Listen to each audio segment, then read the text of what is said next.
Part 2. Shadows in the Smoke. The Weight of Secrets. The days blurred into one another as Lawson sunk deeper into the labyrinth of lies and half-truths surrounding the murder of Leo Castellano.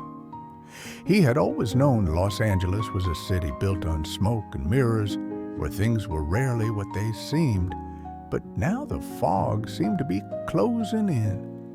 The more he uncovered, the more he realized how deep the rot went.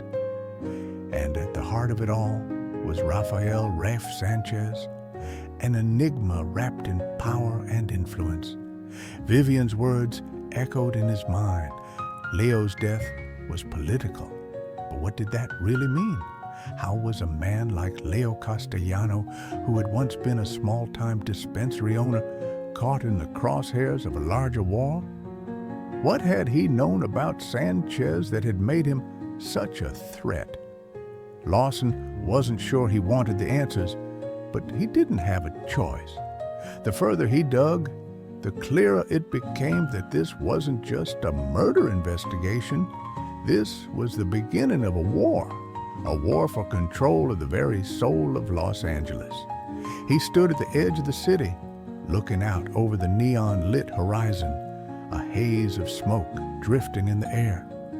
Somewhere in that smoke, in the shadows of the city, were the answers. He just had to be brave enough to find them. The deal. Sanchez had always been a ghost in the background of LA's criminal world. His rise had been swift and silent, like a shadow creeping through the cracks in the city's underbelly. But now, that ghost was becoming impossible to ignore, and Lawson had to get closer, even if it meant playing the game by Sanchez's rules. Vivian's intel had pointed him in the right direction. The Gilded Lily was Sanchez's base of operations, but it wasn't the only place he did business. There were rumors of secret meetings in the back rooms of upscale restaurants, coded messages hidden in plain sight, and phone calls that led nowhere. Lawson's contacts had been helpful, but the deeper he got, the more he felt like he was chasing smoke. But there was one lead that stood out, a man named Alvaro Ruiz. An associate of Sanchez's, Ruiz was known for handling the dirty work, the kind of man you never saw coming until it was too late. If anyone knew how Sanchez operated, it was Ruiz. Lawson tracked him down to a dimly lit cigar lounge in the heart of downtown. The air was thick with smoke, the hum of conversation mingling with the clink of glasses. Ruiz sat at a corner table, his face half hidden in shadow, a glass of whiskey in his hand. He didn't look like the kind of man who would betray his boss, but then again, no one ever did.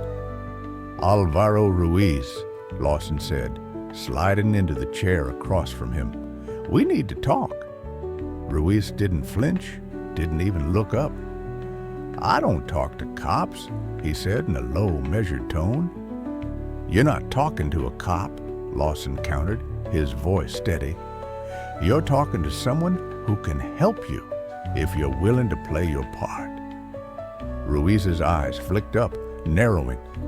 And what part is that? Lawson leaned forward, his eyes hard. The part where you tell me everything you know about Rafe Sanchez and Leo Castellano. Because if you don't, you're going to regret it. There was a long silence between them. Ruiz took a slow sip of his drink, his gaze never leaving Lawson's face. Finally, he sighed and placed the glass down. You're in over your head, detective. Sanchez doesn't take kindly to people asking questions, especially when those questions are about him. I'm not asking, Lawson said. I'm demanding. Ruiz stared at him for a moment longer, then, with a begrudging nod, he leaned back in his chair. All right, Jake, you want answers? Here they are. He spoke in low tones, recounting the rise of Sanchez from cartel enforcer to cannabis mogul, how he had used fear and manipulation to crush anyone who stood in his way, how Leo Castellano had been a thorn in his side, refusing to sell out to Sanchez's growing empire, how, when Leo had made the fatal mistake of continuing to stand up to him, Sanchez had decided to take him down, one way or another. Leo thought he could play both sides. Ruiz continued, his voice laced with bitterness. He tried to stay clean, keep his dispensary legitimate. But the streets don't work that way, detective. Not anymore. Once you're in the game, you don't get out. And Leo didn't realize that until it was too late. Lawson felt the weight of Ruiz's words settle over him like a dark cloud. There was no simple solution, no easy way out. This wasn't just about solving a murder. It was about dismantling an empire and taking down the man who had built it. "Where do I find Sanchez?" Lawson asked, his voice low. Ruiz's lips curled into a half smile, but there was no humor in it. "You don't. Not unless he wants you to. The first strike." Lawson knew Ruiz's words were true. He couldn't just waltz into Sanchez's lair and demand answers. But he had to start somewhere. And that somewhere was the one place that could give him more information. Emerald Dreams, Leo Castellanos' dispensary. The place had always been more than just a shop. It had been a symbol, a beacon for those who wanted to buy cannabis without the fear of getting caught in the crossfire of illegal dealings. But now, with Leo dead, that beacon had dimmed. Lawson's gut told him that whoever was in charge now had no intention of keeping things clean. He spent the next few days surveilling the dispensary, watching the comings and goings of employees, customers, and shady figures who slipped in and out unnoticed. There was a pattern, a rhythm to it all. And just as Lawson was beginning to piece things together, his phone buzzed with an urgent message. "We need to talk. Meet me at the Gilded Lily tonight." It was from Vivian, the Gilded Lily. Lawson's heart raced as he made his way to the Gilded Lily once again. He wasn't sure what Vivian had uncovered, but he knew it was important. He was about to enter the lion's den, and he had no idea what kind of game was being played inside. The club was just as he remembered, dimly lit, the air thick with smoke and the hum of jazz. But tonight, something was different. There was an intensity in the air, a buzz of anticipation that Lawson could feel in his bones. Vivian was already there, seated at a corner booth.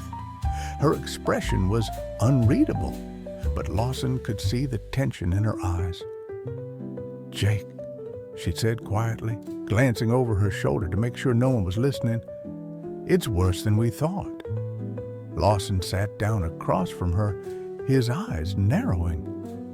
"What do you mean?" "Sanchez is planning something big," she said, her voice barely above a whisper. "He's not just after control of the cannabis market anymore. He wants everything. Real estate, politics, law enforcement. He's going to own this city, Jake. And Leo's death? That was just the beginning." Lawson's stomach dropped. He had known Sanchez was dangerous, but this was something else entirely. "Then we need to stop him," Lawson said, his voice hardening with resolve. Vivian's eyes met his, and for the first time, Lawson saw something else in her gaze. Fear. "I don't know if we can," she said quietly, "but we have to try."